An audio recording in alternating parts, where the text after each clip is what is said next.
Story 1. There is a book called Self-Made Man about a woman going undercover as a man. In the conclusion of Self-Made Man, Nora Vincent's realizations highlight the often overlooked struggles men face in society. During her time living as a man, she witnesses the intense pressure to conform to traditional notions of masculinity, including the expectation to be stoic, competitive, and emotionally reserved. She observes the social isolation and lack of emotional support available to men, leading to feelings of loneliness and despair.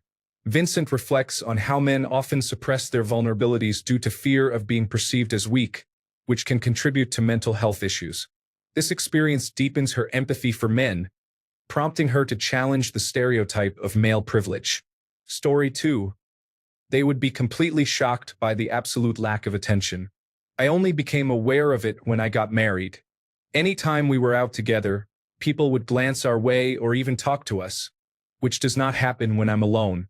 The difference is staggering. Story 3. I think women would find the societal pressure to suppress emotions really frustrating. The expectation to always be tough and not show vulnerability can be incredibly limiting and isolating. Story 4. As a general rule, the fact is that no one cares. No one cares if you're hurt, lonely, depressed, happy, or miserable. No one cares if you struggle. They only take notice if you succeed, but only if you are over 6 feet tall, young, and physically attractive. As a man, you are fundamentally alone. So sit down, be quiet, and get back to work. Story 5. What I noticed as a woman is that men's mental health is problematic. You guys get way less emotional attention from others and are way more lonely in your mental struggle. This is why I advocate for mental health care for my male loved ones. Hug them a lot, praise them often, and keep an eye on them. The loneliness is huge and needs to be solved. Story 6.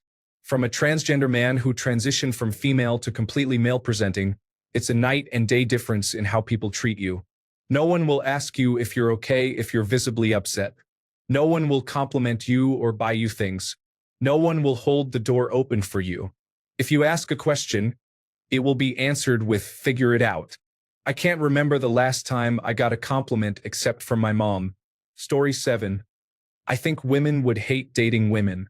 Women don't really see how lazy they are when it comes to establishing a relationship and how they are still very traditional even though they are champions of progress. They would also hate how less important things seem to others when they face problems. My partner abused me. You really let that woman hurt you? My partner is verbally abusive. If you can't handle me at my worst, you don't deserve me at my best. Story 8. I think a lot of women would struggle mightily with the lack of easy validation out there. Post a selfie? Unless you're exceptionally attractive. Say goodbye to a million likes and comments about how beautiful and stunning you are. Try to date? No more throwing on some makeup and waiting for them to come to you. Dating is work when you're a guy. App dating, in particular, will be brutal. Say goodbye to a million people in your direct messages. And the ones that do message you will not leave you feeling especially attractive. I honestly think most women would have an existential crisis. Story 9. There's a famous book on this by Nora Vincent called Self-Made Man, where she disguised herself as a male for over a year. I think it would probably be what Nora discovered, which is that, on average, men get treated horribly in comparison to women. Story 10. Every aspect of your life is on you, and you just have to grit through it, even if you have a partner. My partners have leaned on me all the time to fix things, support them, and help them manage their stress. Basically, no one does that for men. You have to just figure it out. If you try to pull the same maneuvers to get help as a man, it just won't come. Story 11. The fact that, as little boys, we get struck and hit, receiving corporal punishment 3 times more often than little girls do, and then we are told not to hit anyone, especially girls, even if they are physically abusing us.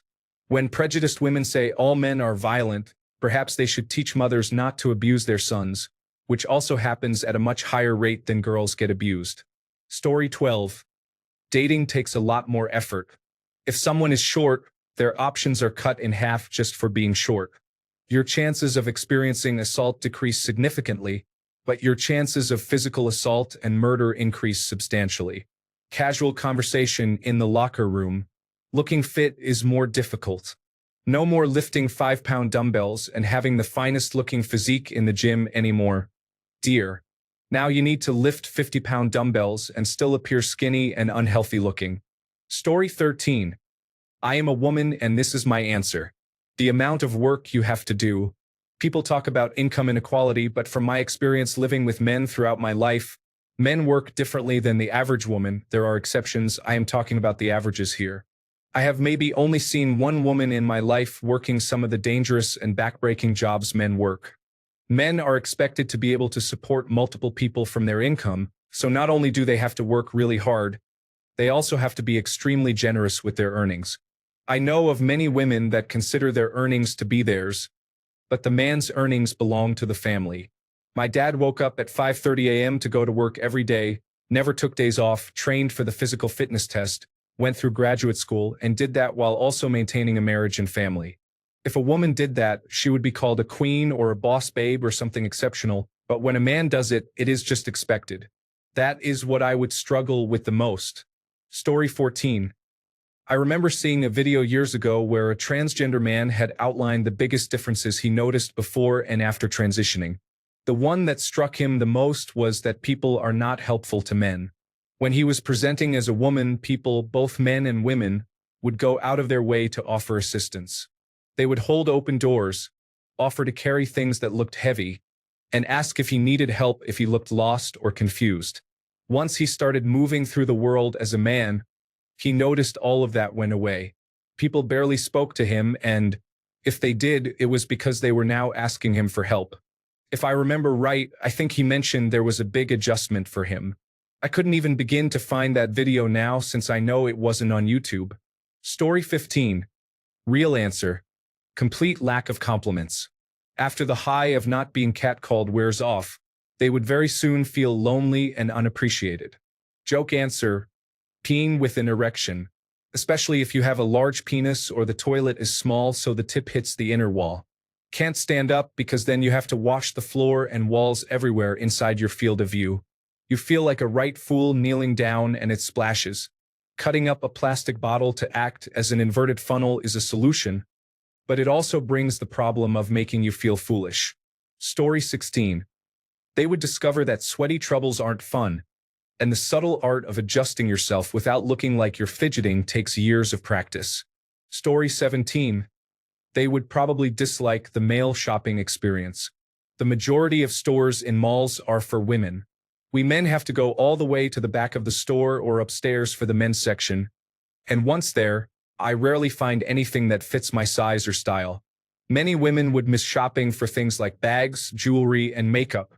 Also, they will receive fewer, if any, matches in online dating and would notice a general lack of attention on social media or in real life. Less eye contact from strangers. Generally speaking, just a drastic decrease in the amount of choices on a range of things in daily life. Story 18. That life as a man isn't the rainbows and flowers they think it is. Men don't get criticized for their bodies. Are you joking me? Women are nice to men. Are you joking again? Billie Eilish and her followers actually believe this? Got me wondering why I knew a woman on Tinder who matched with a man just to tell him how ugly and nightmare she looked, only to laugh and unmatch him and show no remorse in doing so. Is that being nice? Some women are unpleasant just like some are nice, and the unpleasant ones can be unpleasant to men too. Sure, there are kind women out there, but there are also kind men. It depends on the individual. Story 19. The male privilege is more like a curse than actual privilege. Also, maybe women could finally understand the male dating experience if they tried dating women as men. Story 20. Women might dislike the societal pressure to conform to rigid stereotypes of masculinity. The expectation to always be stoic, competitive, or emotionally distant can be stifling and prevent genuine self-expression. Story 21. Chris Rock really did put it perfectly. Women, dogs, and children are loved unconditionally. Men are only valued by what they provide and what they can do. Society sees all men like this. Men are also, by and large, seen as disposable and expendable. It's why men are drafted and sent to war to die. It's why men take the jobs that have the highest mortality rates. Story 22. I wonder if they could handle an absolute zero amount of people giving any attention over the course of years and years. It's extremely lonely to be an average male. Story 23. There are actually two women who crossed the curtain and reported about it. One was a lesbian journalist who went undercover as a man in the 1990s. She realized that women assume that men have it easy, when in fact it is challenging in a different way, if not worse. She had to prematurely end her undercover job because of depression, which she never fully recovered from and ended up taking her life. Another is a transgender man who reported a couple of years ago on social media how he missed how women were allowed to open up and quickly connect with other women. It definitely does not work the same for men. Overall, if a woman were to become a man, she would quickly come to the realization that she had it all wrong. Women think that men have it easy and that everything is handed over to them on a silver platter just because they have testicles. Plot twist. It is not, and men's life has its own challenges that women are oblivious to. Story 24. I feel that women would not like the serious lack of protection.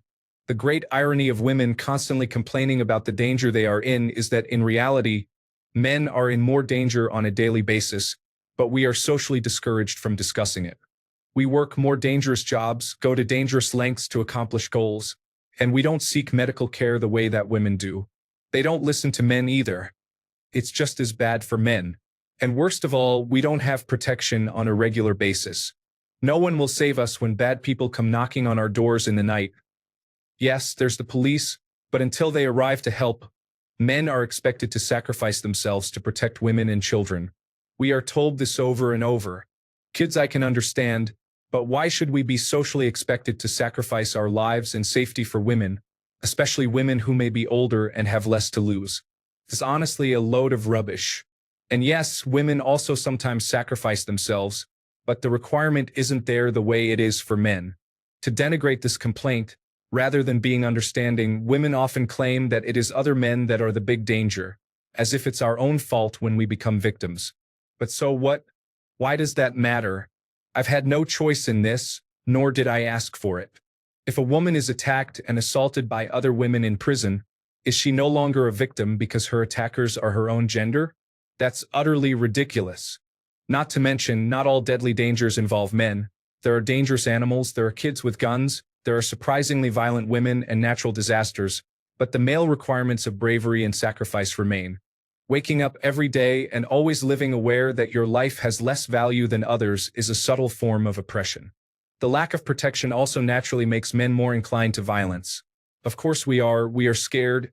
It's up to us and us alone to ensure our safety here when bad times hit, and we will become aggressive to see ourselves protected.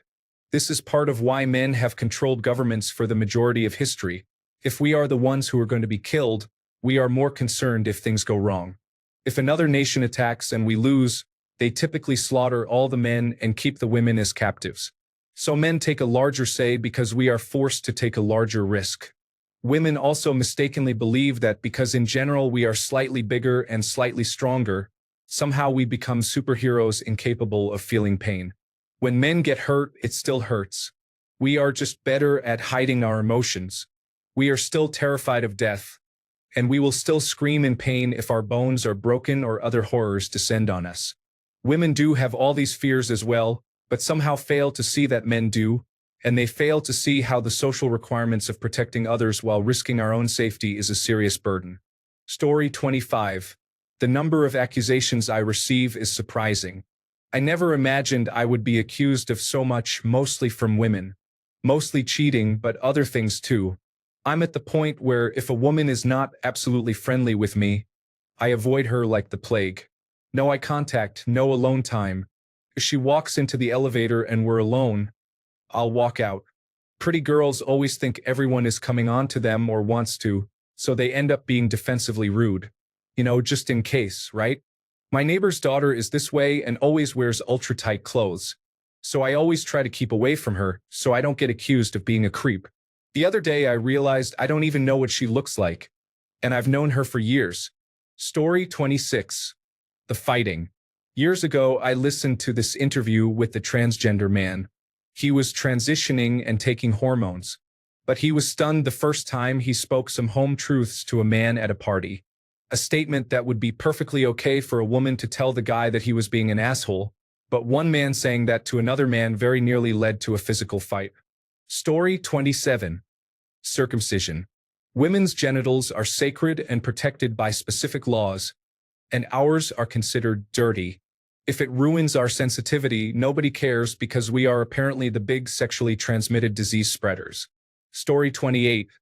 If you're short with a small member, that's basically it. Dating life is over. You can't even complain about it or vent.